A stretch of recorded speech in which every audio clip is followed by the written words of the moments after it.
Welcome home PDS, ketemu lagi dengan Kanidia. Kanidia balik lagi di section bebas. Dan kali ini kita mau lanjut bahas tentang materi setelah keseimbangan konsumen. Karena serunya materinya nggak selesai sampai situ, tapi masih ada lanjutan lagi, yaitu ICC dan PCC.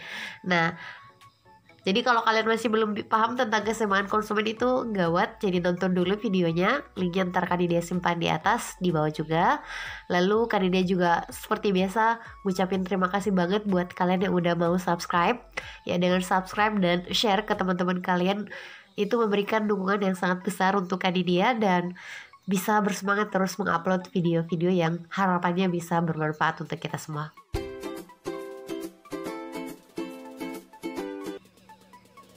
Materi yang bakal kita bahas kali ini tuh judulnya adalah Price Consumption Curve.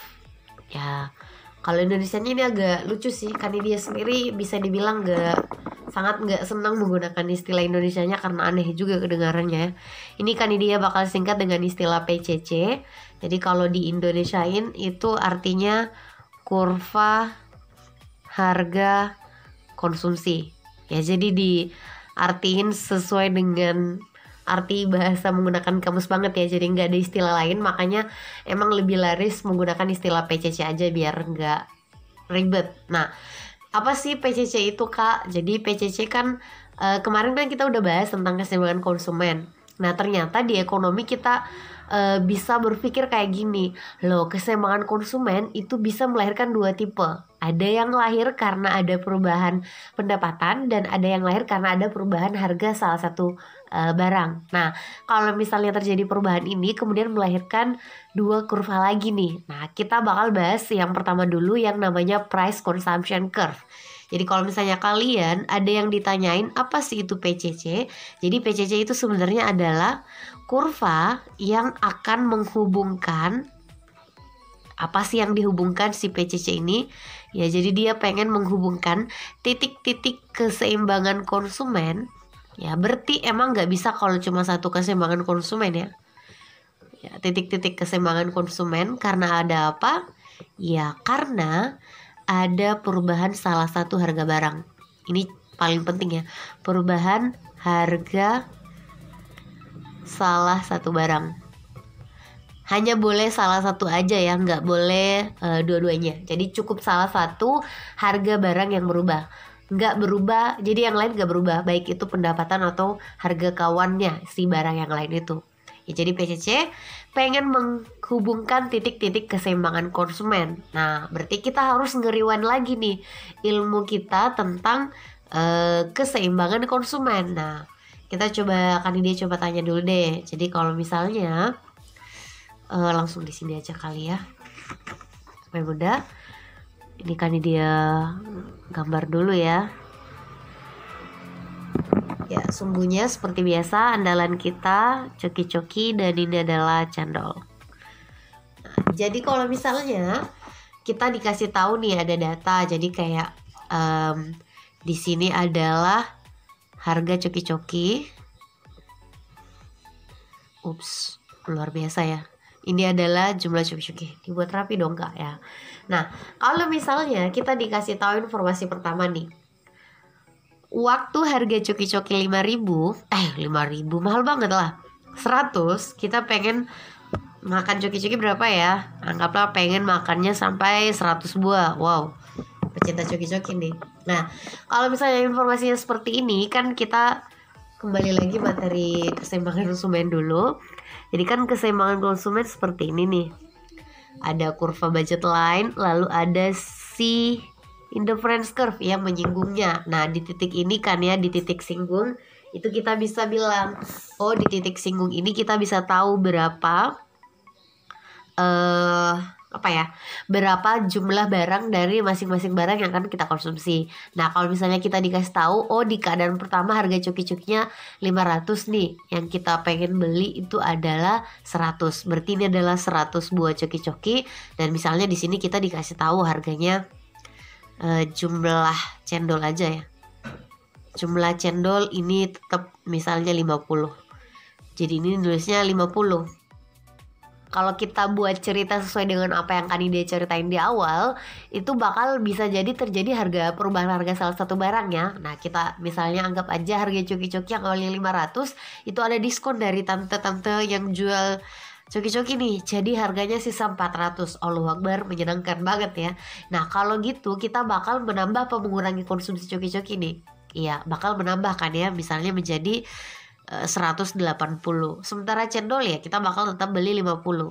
Nah, ini nih kita bisa sebut harga coki-coki turun apa naik nih? Ya, turun kan ya. Dan kita udah sepakat di materi tentang tentang budget line. Kalau misalnya harga coki-cokinya turun, budget line itu harus berotasi keluar apa ke dalam? Iya, keluar ya. Nah, berarti dia bakal keluar nih ke sini. Swing. Ini adalah budget line yang kedua. Tadi di budget line pertama ya. Nah, kalau seperti ini kira-kira bakal ada perubahan keseimbangan konsumen nggak? Ya pasti ya. Jadi bakal ada indifference curve yang kedua yang terjadi karena kita merasa menjadi lebih kaya. Nah, berarti akan terjadi perubahan konsumsi si konsumen. Jadi kita bakal bilang, yes, aku bakal beli coki-coki sebesar 180 kayak gitu. Nah, jadi dari informasi ini kita bisa tahu, oh waktu harga coki-cokinya naik, kita bakal mengalami perubahan konsumsi coki-coki. Nah, kayak gitu terus. Jadi misalnya terjadi harga coki-coki kok tambah murah ya, nggak apa-apa lah ya. Ini kan semau-mau dia aja. Jadi misalnya harga coki-coki jadi sisa 350 nih, ya kita belinya 250 lah ya. Jadi kalau sudah seperti itu kita buat lagi nih budget lain yang baru. Ya seperti ini. Lalu kita buatkan lagi satu indifference curve karena dia akan melahirkan keseimbangan konsumen yang baru kan ya. Jadi ini adalah indifference curve yang ketiga. Jadi waktu terjadi perubahan harga si coki-coki nih ya, keseimbangan konsumen kita bakal berubah. Nah, kalau kalian perhatikan baik-baik, ini ada titik-titik yang setiap saat bakal selalu berubah ya. Jadi ini sudah di angka 250. Nah, titik-titik ini itu bisa dihubungkan dan akan bisa melahirkan satu kurva baru. Ya, jadi ini adalah swing. Nah, kurva baru itu kemudian kita namakan dengan istilah PCC. Jadi kalau kita cek baik-baik nih ya, PCC tadi adalah kurva yang menghubungkan titik-titik keseimbangan konsumen karena ada perubahan harga salah satu barang. Waktu harganya masih 500, kita belinya segini di titik ini. Lalu kalau harganya lebih murah, keseimbangan konsumen kita ke sini. Lalu kalau harganya jauh lebih murah, keseimbangan konsumen kita akan ke sini.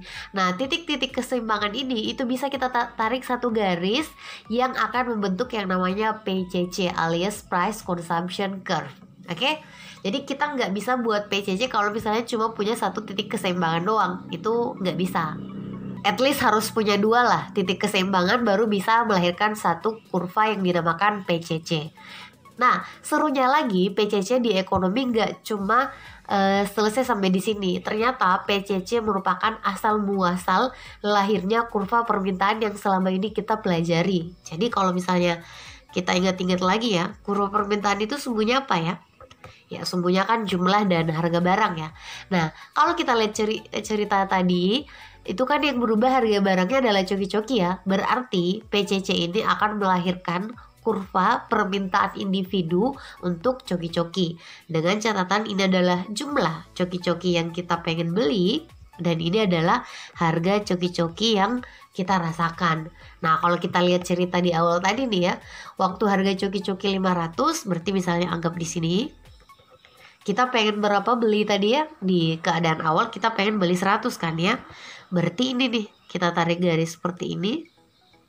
Nah, buat titik ini adalah titik pertama. Jadi dari kayak gitu.